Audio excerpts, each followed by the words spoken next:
Since last weekend, tools and tyre changing and everything came into its own a little bit, I thought maybe it'd be worthwhile showing what I carry when I go for a weekend or a day ride, or actually a 2-week adventure ride. Doesn't change very much what I carry in my tank bag and in my tail bag on the 890. So I used to carry my tools tucked in on top. My tool bag itself carried in on top of the air filter cover, but now that I've gone for the Rottweiler power plate, they can't live there anymore, so they've moved up to the tank bag. So I'll just run through my typical setup and run through a typical setup for that. So I'll break that down, and also a typical setup for what I carry in the tail bag, which I try and keep as light as possible because it's you know, as far back as it is behind the rear axle. So I'll run through both of those separately. We'll see how we go doing it in one take. So noise cancelling headphones, you've seen my video on those. I actually carry spares of those if we're going on a multi-day ride. Also, as was the case last weekend, we ended up riding at night, so I have a pair of clear glasses because I have tinted visor. Anytime it potentially could go into night, I carry a beanie which has a head torch. This particular one also has Bluetooth. Pair of sunnies, because when you're working on your bike, or you're stopped, or you're doing something during the day, it's always nice to have sunnies. I've got the little Bose headphone pouch, which I carry a spare battery for this camera, and a spare memory card. It's got a charger and a couple of other sets of earplugs in case I damage one taking my helmet on and off. I carry a 1.5 litre Camelback in the tank bag, and the reason you want it up there rather than down the back is, you know, anything that you've got that weighs much, you're better off having it in front of you than behind the back axle. I carry a power bank when you're going away for longer than a day trip, and a charger which I can plug in to the 12 volt port, which charges the power bank. Always some snakes or lollies for when you stop changing a tyre or something. A few little spare pieces, the clips for my helmet visor, and I do have a bag of gloves for working on it. Some wet wipes, they weigh nothing, and they're handy for after you've worked on your bike, changing a tyre or something like that, or an emergency, getting caught short out trail riding. Kleenex for the same reason. And I do have a 12 volt USB charger which connects directly to my battery to the same plug as is on my compressor. But I guess what you're more interested in seeing here really is the toolkit and what I carry in the toolkit.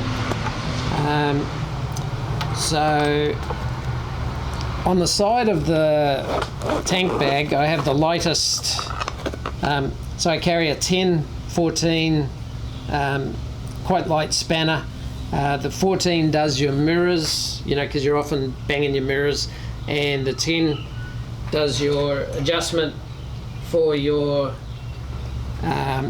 gear change position, because if you're wearing boots, then you need that. I've got the lightest multi-tool that I can find, you know, which is the Gerber, which lives in here, along with just a plastic plate to go under the foot if you're parking in sand. And I carry my zip ties and one spare long bolt for my GPS mount in here, in case something there gets bent. So that all lives quite handily in the side pocket.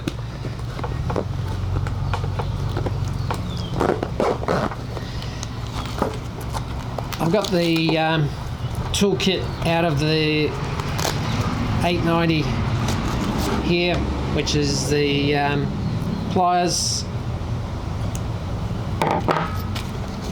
all of the bits that come with it in the toolkit.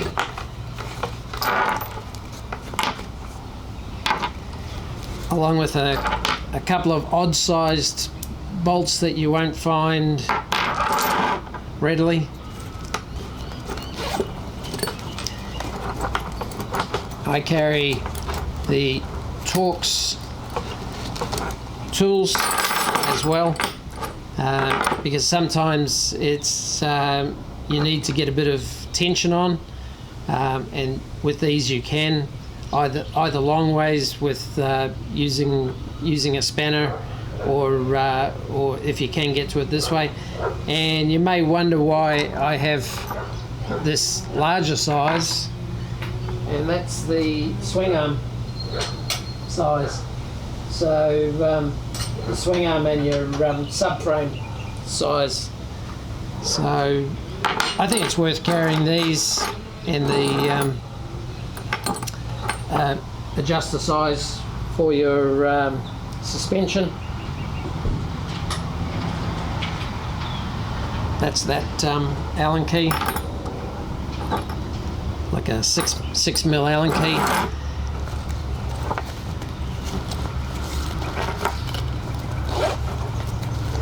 In the side I've got the tool, which goes for all these fittings both ways.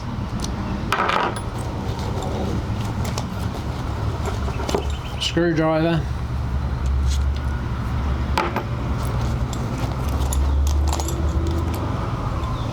Bottle opener, and the 813, which is the other two sizes, and the 13 is for your adjuster nut. And the reason they've broken it up that way is so you can use the 10 and the 13 at the same time to hold your adjuster correctly while you tighten it.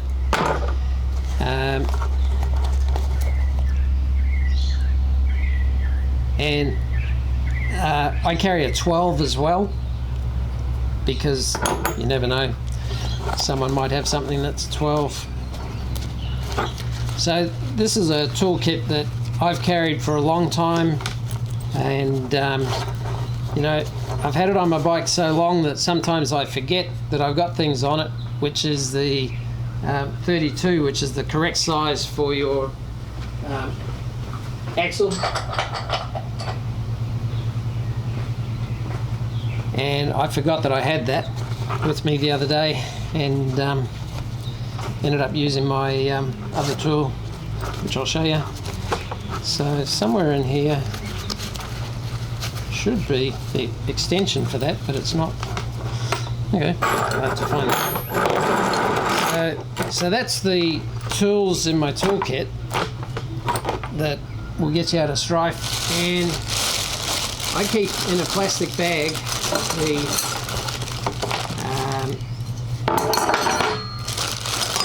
tools and items that I use for tyre changing. And this was what was missing the other day on the side of the road from being able to patch my tube when I got a pinch flat. I had 2 other kits and the rubber cement had gone bad in them. So you really need to make sure that it's still flexible and it's still good to go, and regularly buy a new lot of glue. But I use these Ballard's small levers, which work very well. They also have 8, 10, 13, 12, 17, 14, you know, so you've got the size for your lock nuts for your rim locks and stuff.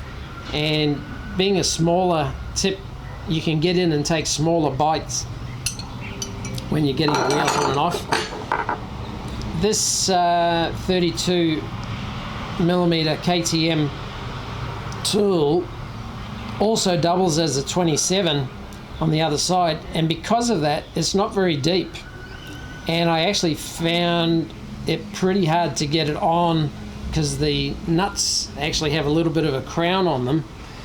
And yeah, this actually proved to be less than perfectly ideal. In actual fact, I'll find the extension to the other toolkit. So as I mentioned, I did have a few patch kits, but the glue in them had all gone. So as you can see, I take my rubbish away with me. I've got some rubber self-vulcanizing, self-fusing waterproof tape. It's a silicone tape that bonds back on itself. And last but not least, the Moto Pressor, which is the best compressor that I've found. It plugs into my power supply on the bike, and it pumps up so much quicker and so much better than any other pump that I've come across. So it's worth biting the bullet and buying that. It also goes on to the valve stem by screwing onto it rather than clipping onto it, where you do lose a bit more. This is very good on and off. So yeah, if you're going to buy a compressor, buy a decent compressor that's not going to leave you stranded. It also pumps up a lot quicker. Other than that, I'm looking forward, hoping that we can still go for an adventure ride in Queensland. At this stage we're in lockdown, so it's not 100% given, but we're hoping. Anyway, that's my look over the stuff that I carry regularly, and yeah, if there's anything else that you want to know, just drop me a note, ask me a question, and thanks for watching along. Cheers.